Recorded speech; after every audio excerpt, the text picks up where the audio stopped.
E aí pessoal, beleza? Bem-vindos a mais um Igão Ensina. E nesse Igão Ensina parte 8 eu vou estar falando sobre monitores. Como eu falei, essa série Igão Ensina eu vou estar ensinando aqui tudo o que você precisa saber para comprar o seu PC, compatibilidade e tudo mais. Esse vídeo meio que vai fugir do conceito do Igão Ensina, mas a gente tem que admitir, monitor é uma coisa muito importante para o seu computador. O monitor não tem muito que você saber se é compatível ou não. Basicamente todos os monitores é compatível aí com os computadores. Você só tem que olhar ali a conexão, se, por exemplo, a conexão na sua placa de vídeo ou na sua placa mãe que tem lá, no monitor também tem a mesma conexão, por exemplo, VGA, HDMI, DVI, DisplayPort, etc. Caso não tenha a mesma conexão, você pode comprar um adaptador de, por exemplo, HDMI para DVI. E com adaptador, você vai fazer um monitor que teoricamente não era compatível ser compatível.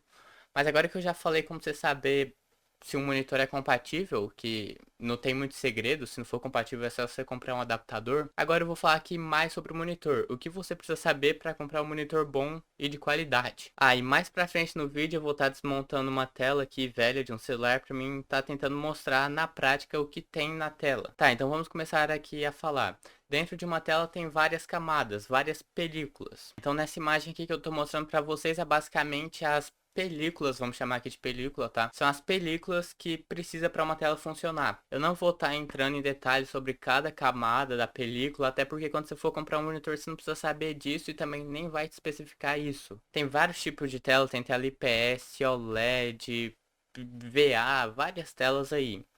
Nesse vídeo aqui eu vou estar falando sobre o tipo de tela mais barato. O mais comum de se achar no mercado para monitores entre 1.000 até 2.000 reais. São telas IPS, VA e TN.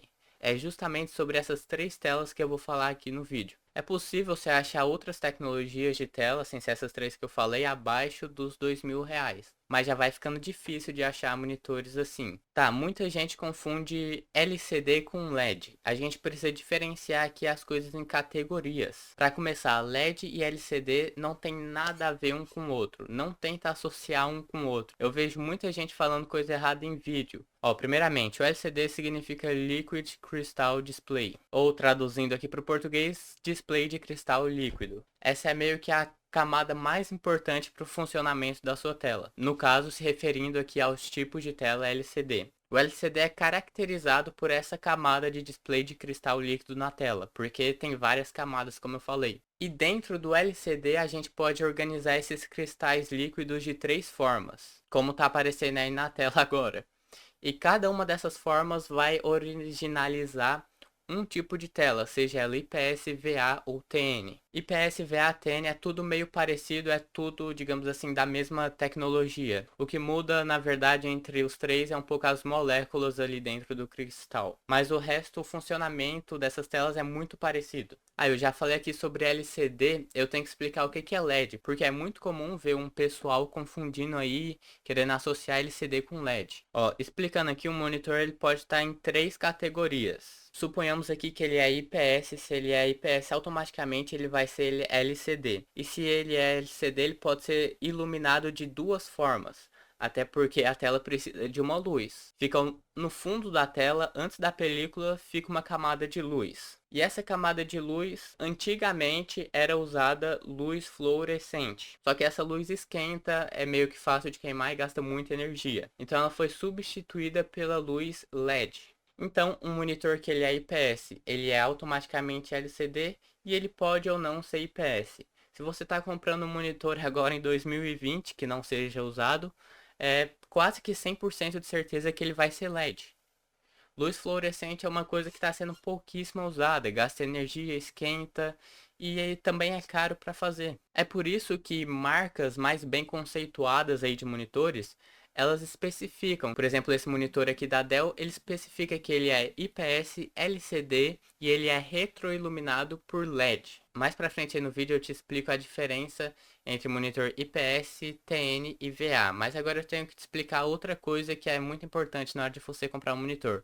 Como eu falei, você tem que ficar atento se ele é IPS, TN ou VA. É uma das coisas que você tem que olhar na hora de comprar o seu monitor. Você não precisa olhar se ele é LCD ou LED, porque se você está comprando um monitor atual, ele vai ser LED, e se ele é IPS, TN ou VA, ele automaticamente vai ser LCD.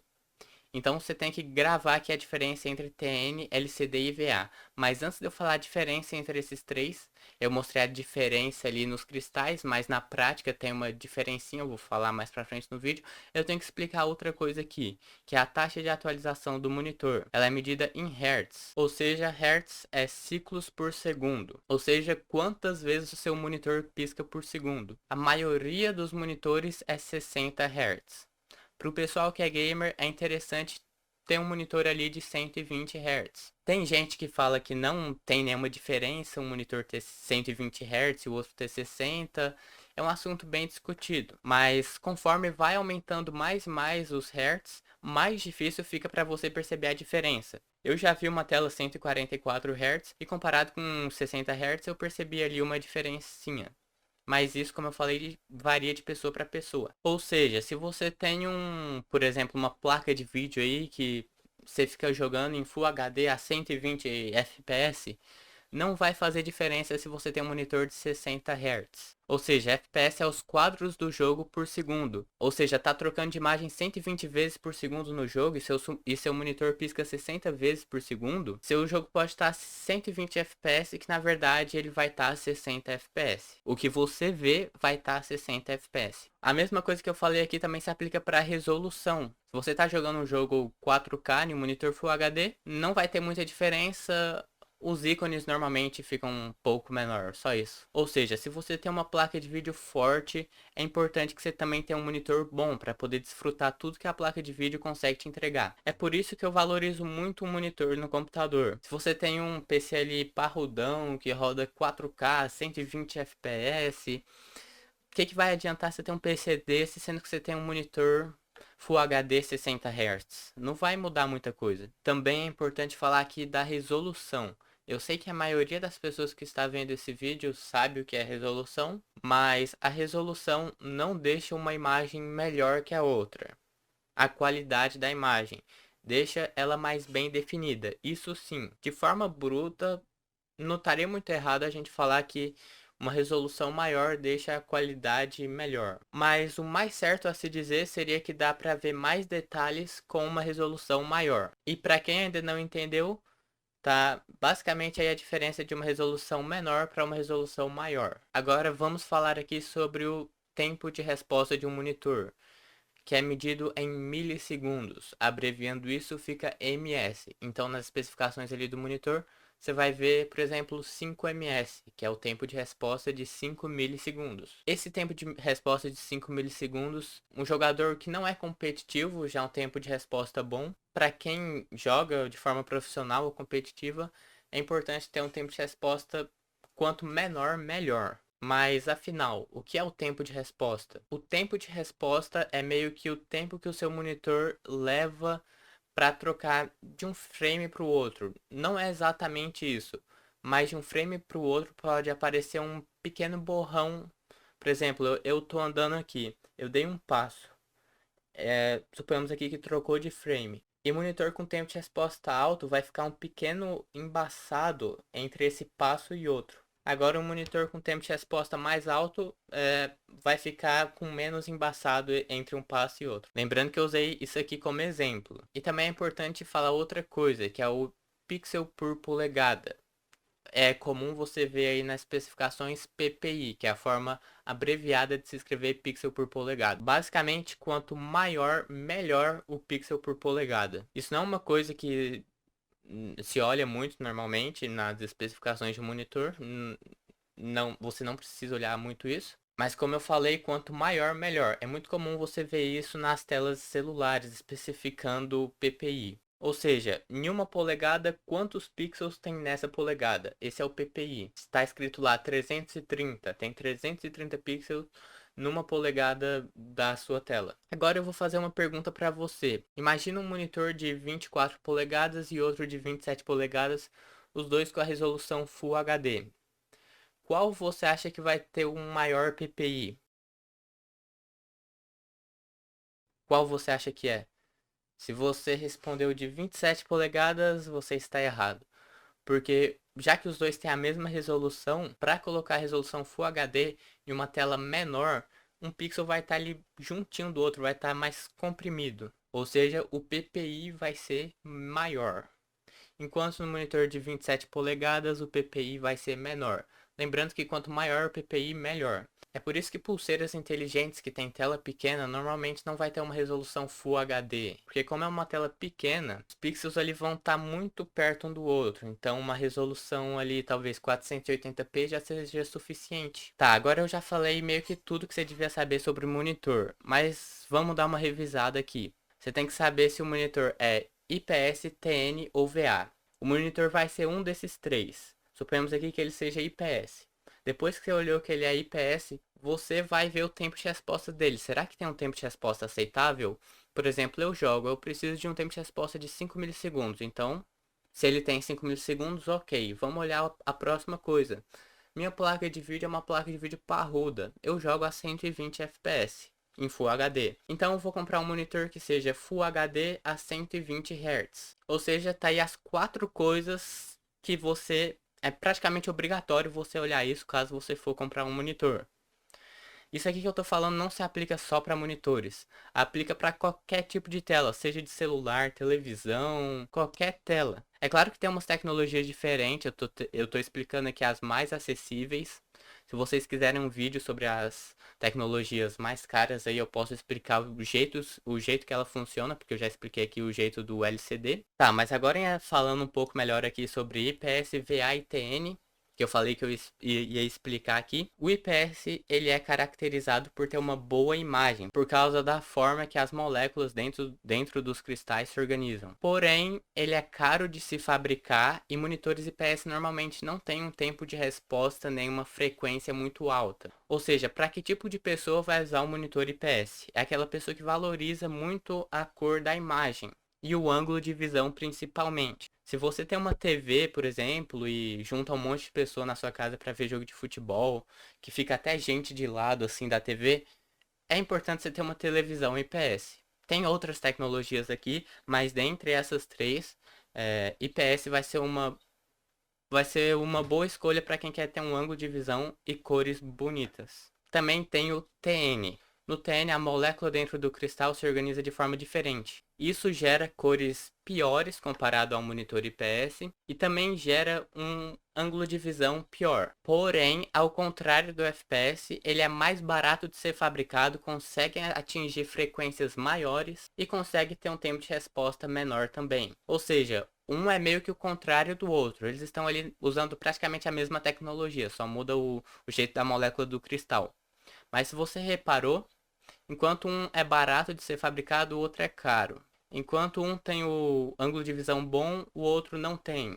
Enquanto um tem a frequência e tempo de resposta alto, o outro não tem. Se bem que o IPS tem tempo de resposta e frequência alto, mas isso aí já fica monitores mais caros. Por exemplo, se você for olhar monitores aí IPS e TN na faixa dos R$ 800, você vai encontrar um monitor IPS de 75 Hz com tempo de resposta de 5 milissegundos, Full HD. Enquanto nessa mesma faixa de preço, na verdade por R$ 900, foi o que eu lembro de eu ter achado aqui, você já conseguia ter um monitor de 120 Hz com tempo de resposta de 1 milissegundo. R$ 100 mais caro, mas você vê a diferença que tem no tempo de resposta e a frequência dele. Agora tem uma tecnologia que está entre o IPS e entre o TN. É o VA. O VA, ele não é tão caro de ser fabricado, mas é mais barato que o IPS e mais caro que o TN. Ele consegue atingir altas taxas e um bom tempo de resposta. Ou seja, ele é um meio termo. Tá, agora tem uns defeitos que você tem que ficar atento quando você for comprar o seu monitor. Obviamente que eu vou falar que agora não vai especificar porque é defeito, mas antes de você comprar o seu monitor, é importante você pesquisar vídeos ou pesquisar sobre ele em fóruns. E se você vê alguém reclamando sobre burn-in e ghosting. Burn-in e ghosting são duas coisas diferentes. São problemas meio que comuns de aparecer em um monitor. Também tem um terceiro problema chamado dead pixel, ou seja, pixel morto. Vamos explicar aqui. O ghosting, ele é tipo um blur na sua imagem. Por exemplo, você tá jogando, aí sei lá, você tocou a bola daqui pra cá. Ao invés da bola simplesmente vindo aqui pra cá, fica um arrasto dela vindo. Fica um fantasma seguindo a bola. Isso daí seria o ghosting. Agora o burn-in, ele é mais comum de acontecer em telas OLED. Eu não expliquei sobre esse tipo de tela aqui no vídeo, mas caso você vê alguém reclamando, você já vai entender o que é o burn-in. O burn-in é que tela OLED, se você, principalmente no começo da fabricação, no começo da tecnologia da tela OLED, se você deixasse muito tempo uma cor exibindo no monitor, sei lá, o monitor fica ligado 24 horas e lá no Windows tem aquela barrinha. Digamos que você deixou aquela barrinha ali na cor azul. Aí quando você for jogar um jogo que ocupa a tela inteira, aquela parte ali onde ficou azul 24 horas, vai ficar um rastro com uma cor diferente no jogo. Isso é o burn-in. E o Dead Pixel, traduzindo aqui para o português, pixel morto. Eu não tenho muito o que explicar. Às vezes você vê um pontinho branco ou um pontinho preto aí no seu monitor, isso daí é pixel morto.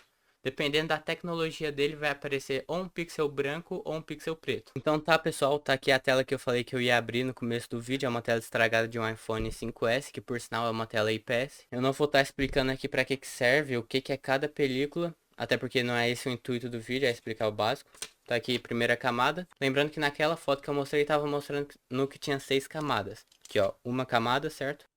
Outra camada, 3 camadas, 4 camadas, essa aqui eu não consegui arrancar exatamente, 5 camadas, e por último, uma sexta camada aqui, que eu não consegui arrancar ela, mas eu consegui fazer uns arranhadinhos aqui nela, e eu coloquei uma luz no fundo e eu vi que já a luz já atravessou a tela. Então, temos aqui de fato 6 camadas. Mas lembrando que não é obrigatório você ter 6 camadas, tem telas que tem mais camadas, outras que tem menos. O vídeo vai ficando por aqui, espero que eu tenha ajudado. Se você gostou, não esquece de deixar aquele like. É sério, fazer vídeos assim dá muito trabalho. Pra você ter noção, esse vídeo aqui teve 40 minutos, na edição fica menor. Mas se você gosta desse tipo de vídeo, não esquece de deixar aquele like. Deixa aí nos comentários se você achou que faltou eu explicar alguma coisa aqui. Eu posso fazer outro vídeo complementando esse vídeo. Que é isso. Inscreva-se no canal, compartilhe o vídeo e tchau.